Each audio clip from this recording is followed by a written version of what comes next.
भयो नि ल सुनमै उहाँकै मुखबाट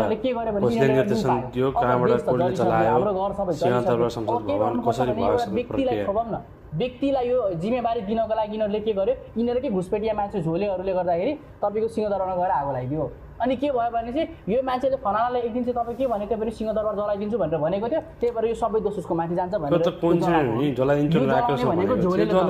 कसरी जलायो थाहा भन्न नाम भन्नु झोले भनेको यो नेपालमा एउटा देवत्वकरण र राक्षसीकरण गरेर एमालेको झोले सबैले जलायो पार्टीको सबै झोलेले गएर यो सबै दबाब एकजना मान्छे माथि माथि जाउँ न त्यही भएर मात्रै जलाएको हो जसलाई यसबाट फाइदा हुन्थ्यो उनीहरूले जलाए हामीहरूलाई के फाइदा थियो रातारात हिरो बनाइदियो फेरि रातारात गुण्डा बनाइदियो उनीहरूलाई देश उनीहरूलाई चाहिने भनेको